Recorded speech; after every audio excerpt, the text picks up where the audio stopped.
Assalamualaikum warahmatullahi wabarakatuh. Perkenalkan, nama saya Nurul Ismarani dari Angkatan 5, kelompok 1A. Pada kesempatan kali ini, kelompok kami akan membahas mengenai isu terkait Smart City di Kota Depok. Pertama-tama, saya ingin menjelaskan terlebih dahulu apa itu Smart City. Smart City adalah kota yang mengelola semua potensi sumber daya secara efektif dan efisien dalam menyelesaikan tantangan dan memenuhi berbagai kebutuhan melalui manajemen inovasi yang terintegritas dan berkelanjutan. Nah, untuk Kota Depok itu sendiri, dalam mewujudkan hal tersebut, kami memiliki website Smart City. Pada laman Smart City itu sendiri, terdapat beberapa layanan seperti Smart Governance, Smart Branding, Smart Economy, Smart Living, Smart Society, dan Smart Environment. Saya akan menjelaskan untuk satu persatu layanan tersebut. Yang pertama adalah Smart Governance atau tata kelola pemerintahan yang cerdas bertujuan untuk mewujudkan peningkatan kinerja pelayanan publik, kinerja birokrasi pemerintah, dan kinerja efisiensi kebijakan publik yang berisi pengecekan pajak bumi dan bangunan serta pajak daerah. Kemudian ada Smart Branding, yaitu penceritaan daerah kota yang cerdas bertujuan untuk membangun daya saing usaha, kepastian berusaha, ekonomi pariwisata, dan penataan wajah daerah Kota Depok yang berisi data yang ada di Kota Depok. Kemudian ada Smart Economy, yaitu ekonomi cerdas bertujuan untuk meningkatkan penataan industri primer, sekunder, dan tersier untuk peningkatan kesejahteraan masyarakat dan membangun ekosistem keuangan yang berisi harga komoditas pasar dan harga bidang ekonomi yang lain. Kemudian ada Smart Living atau kehidupan cerdas yang bertujuan untuk mewujudkan harmonisasi lingkungan, kemudian penjaminan fasilitas dan pelayanan kesehatan, pembangunan transportasi dan logistik, serta kenyamanan dan keamanan daerah kota yang berisi informasi layanan di bidang kesehatan.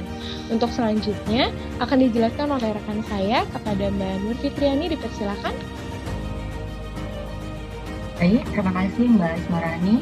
Selanjutnya akan saya jelaskan di bagian Smart Society atau masyarakat yang cerdas bertujuan untuk mewujudkan partisipasi masyarakat melalui pemberdayaan literasi masyarakat, pembangunan sistem pembelajaran, implementasi manajemen keamanan dan keselamatan yang berisi informasi di bidang sosial seperti info lowongan pekerjaan dan sosialisasi masyarakat.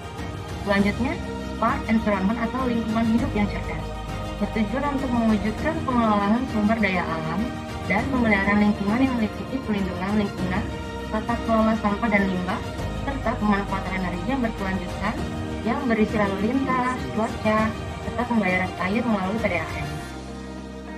Selanjutnya adalah Smart City, adalah upaya atau program yang dilakukan pemerintah sebagai perwujudan manajemen ASN untuk menuju Smart ASN dan mendukung transformasi birokrasi Indonesia berkelas dunia. Apabila kita kaitkan Smart City dengan Smart ASN, apakah benar bisa mewujudkan Smart Government? Mari kita ulas satu persatu ya. Selanjutnya akan saya berikan kepada teman saya yaitu Nur Azizah. Dipersilakan. Terima kasih Mbak Nur Fitriani. Selanjutnya saya akan menjelaskan Smart ASN. Smart ASN adalah suatu sikap perilaku di mana setiap ASN harus dapat merespon perkembangan teknologi dan informasi dengan positif. Setiap ASN harus dapat bersikap adaptif dalam teknologi agar kinerja pelayanan lebih cepat, akurat, dan efisien.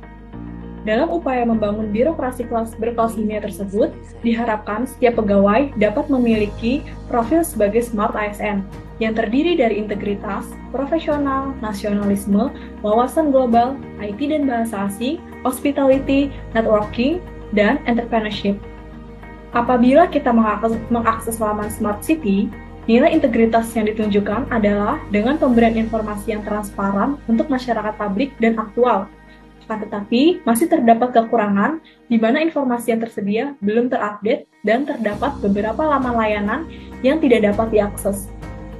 Selanjutnya, dinilai dari perilaku profesional, Smart City memberikan informasi yang berkualitas dan bermutu, hingga memberikan informasi yang terbaik untuk masyarakat. Sebagai website publik, kita berkewajiban untuk bertanggung jawab atas informasi yang diberikan. Namun lagi-lagi, masih ditemukannya kekurangan informasi yang tidak sesuai dengan kondisi saat ini. Seperti informasi penerimaan CPNS tahun 2018, padahal sekarang sudah tahun 2022.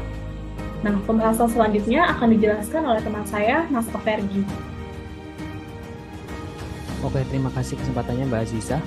Untuk poin selanjutnya yaitu ada nasionalisme, ditunjukkan dengan penyajian informasi dan layanan yang berkaitan dengan kewajiban sebagai warga negara, seperti pengecekan pajak penerimaan daerah. Namun kekurangannya adalah tidak tersedianya akses untuk melakukan pembayaran dan sering terkendala server error.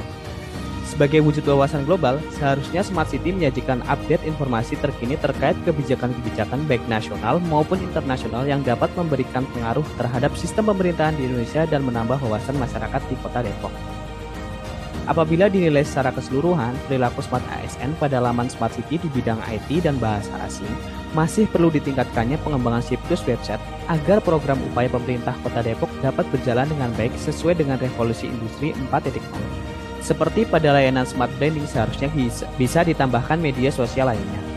Selanjutnya adalah hospitality. Pada laman Smart City terdapat layanan Smart Society yang berhubungan dengan bidang sosial seperti menyediakan informasi-informasi seputar lowongan pekerjaan, bidang pendidikan, informasi seputar zakat.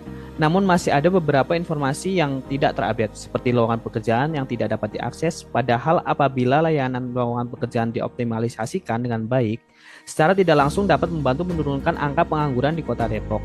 Dan untuk mendukung layanan tersebut, semakin update pemerintah Kota Depok dapat bekerja sama dengan Dinas Ketenagakerjaan ataupun situs-situs pencari kerja yang tersedia. Hal ini dapat dikaitkan pula dengan perilaku networking sebagai Smart ASN, yaitu menjalin kerjasama.